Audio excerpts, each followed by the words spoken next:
This interview is for information only and should not be considered as investment advice or a recommendation to buy shares in the company featured. Welcome to this Stock Box interview.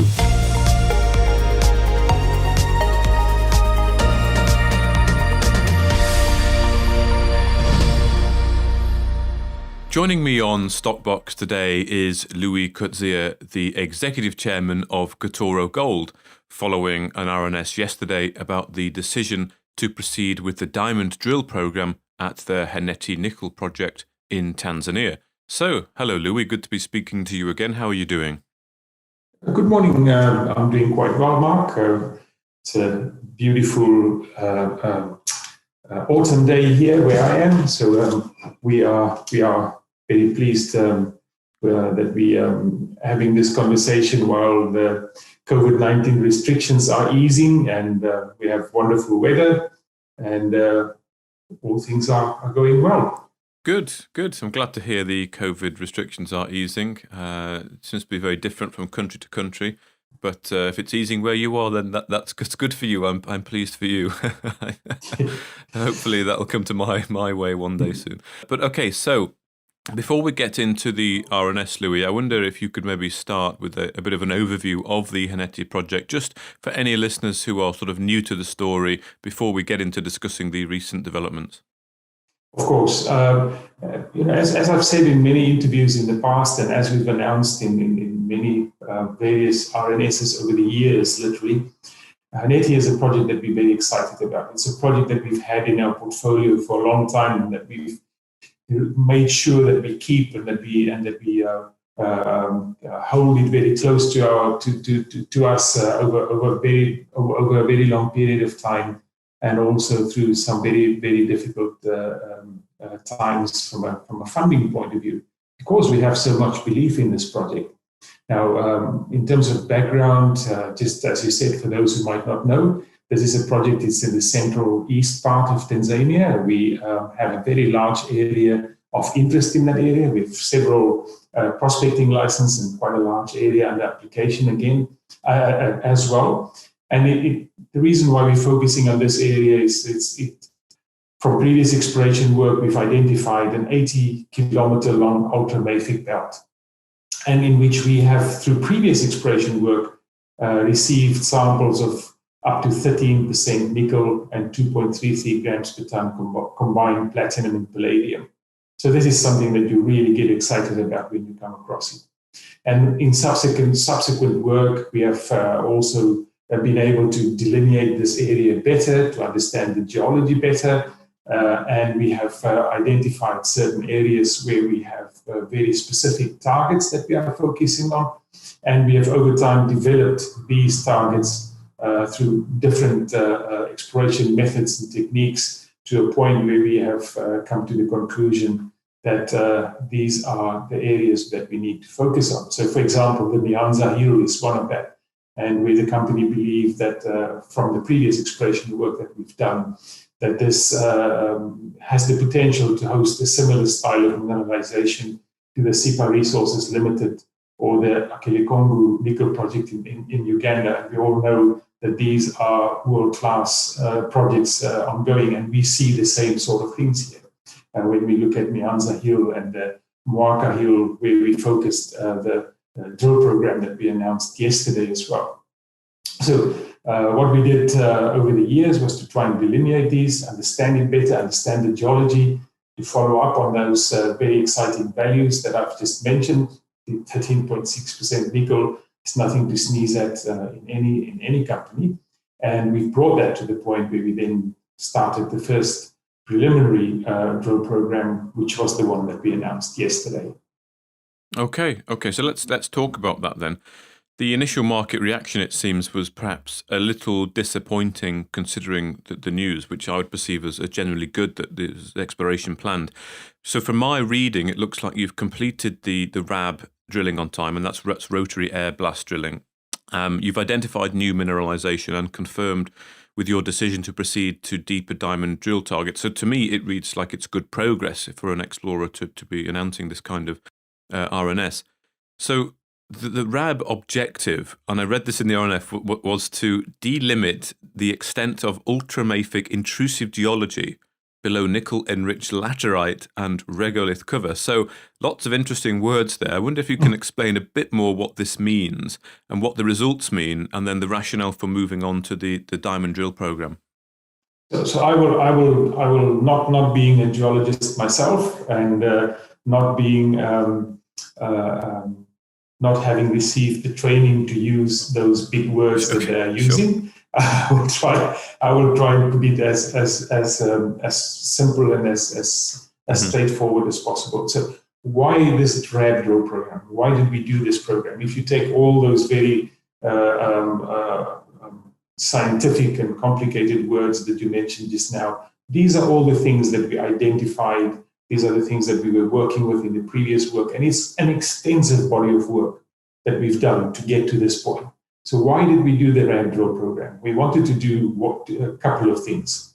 The first thing, and may I just add, this is what we've been saying in the market as well. This is what we've said in previous RNSs. We are going to do this preliminary exploration drill program to achieve the following. To do a drill program that confirms that we're going to do to try and confirm the results that we've received from all previous exploration work. So we've done a lot of work, but we wanted to go and do a preliminary drill program that confirms, or that we hope will confirm, the results and the deductions and the conclusions that we've drawn from previous exploration work. That was the first thing. The second thing that we wanted to do is, out of the previous exploration work, we have identified a number of drill targets that we believe to be the places or the targets that we need to pursue to identify, or hopefully identify, the presence of nickel in sulfide. So we wanted to delineate the already identified targets and be much more sure this is the right area, this is where we need to go and drill, and understand how do we approach this with a drill program. And thirdly, this would always be a bonus, to, through this drill program, see if we find anything new that we don't know yet, or that we don't that we haven't identified yet in previous exploration work. So on the first one, the first objective, it ticks all the boxes. What we've seen out of this drill program is that it confirms all the conclusions and all the results from previous work, which is a great step forward. We need to remember that to do a nickel exploration program is a very costly exercise, and you need to make sure that when you take that next step, that you do it with sufficient confidence. So that was a big positive for us, that it confirmed the previous work. Secondly, we were able to identify, or to delineate and define, the drill targets better through this work. This is really important, because we want to make sure that we get the best proverbial bang for the buck when we drill those very expensive deep diamond holes. And the third thing is where we said, let's see if we find anything new. And we have. We find some really positive indicators of the potential presence of sulfide. So, in terms of certain geological occurrences and structures that we've seen that we haven't seen before, that we only identified out of this drill program, which is a really positive step forward. So it's a long answer, but all in all, what did we want to do? We wanted to make sure that we should go ahead with diamond drilling. If we're going to go ahead with diamond drilling, how do we do it and where do we do it? And this drill program answered all three of those questions, and with a resounding positive answer. Okay, good. And of course, diamond drilling is the more exciting one. You get nice, solid cores that come out of the ground. You can sometimes often see mineralization in those cores. So the diamond drill program is always a nice thing to see going on with an explorer. Yeah. So you've commented that you're busy with the planning and the design of the diamond drilling program, as well as selection and engagement of suitable drilling contractors. So with this in mind then, when could investors look for you to be back in the field at Haneti? So this is going to be a very careful process that we have. For the reasons that I've mentioned just now, we are really excited to be able to move ahead with the diamond drill program, to be at that point where we can proceed with the diamond drill program, and we feel that we can do it with confidence. But we also want to make sure that we do this properly, that we do it correctly, and so we will take due care to analyze and interpret all the results, all the work, the whole body of knowledge that we've developed over the time before we approach the drill, or before we implement the drill program. So it's going to take us a while to really interpret all the results, integrate all of that, and develop a proper and appropriate diamond drill program to go ahead with the next stage in the Haneti program. So it's a bit difficult to put an exact time on that. What I can say to you is that we are working on that very diligently. We are working on it very actively at the moment, and we would like to get back in there as quickly as we possibly can to take advantage of the fact that we're still we are going into the dry season now, and we want to be able to utilize the dry season for this campaign. So as soon as possible, we will complete the planning and decide on an appropriate drill program to go forward. And what I should have mentioned as well, which makes this quite an exciting project as well, and which makes it so much easier also from various angles, is the fact that, as people might know, this is a joint venture with Dow Metals, and where we have a 65% interest and they have a 35% interest. So not only do we draw on a wider body of experience and knowledge in terms of developing this program, we're also drawing on a shared funding base, which makes the funding of this much easier, and which allows us to proceed with this program without any unnecessary delays. Okay, that's good to hear. And hopefully, as you mentioned at the start there about the COVID restrictions easing, that will only assist you in moving on without any sort of delays with regards to the whole COVID situation. Yeah. So that's good as well.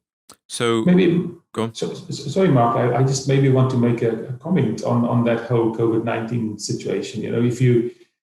If you look at the conditions that we need to work under these days, all of us, not only us, everybody who's in business. I mean, I think what I'm really happy about is the fact that we were able to get this program, this RAD program. And the reason why I'm mentioning this, because it also tells us what we can expect for future work that we're doing under these conditions. So we were able to get this program done over December of all times, within time, within budget. We got all the results to the laboratories in January. And we, in spite of various delays that we had in the laboratory, for example, in terms of COVID-19 restrictions and COVID-19 impacts, but also subsequent operational impacts as a result of that, we were still able to get it all turned around in decent time. If you think that we had all the samples into the laboratories in January, when as soon as we finished the program, we got all of that out within more or less 8 weeks, which is a decent turnaround time given the restrictions we're working under. Yes, definitely it is, and it's good to hear that you made that progress during these times. It's good. That's good. So Louis Coatzee there, the executive chairman of Katoro Gold. Thank you very much for coming on and giving us that update today. Thank you very much for having me, Mark. Thank you for listening to this Stockbox interview. For more information, interviews and videos, visit our website at stockboxmedia.com or give us a follow on Twitter by searching @StockboxMedia.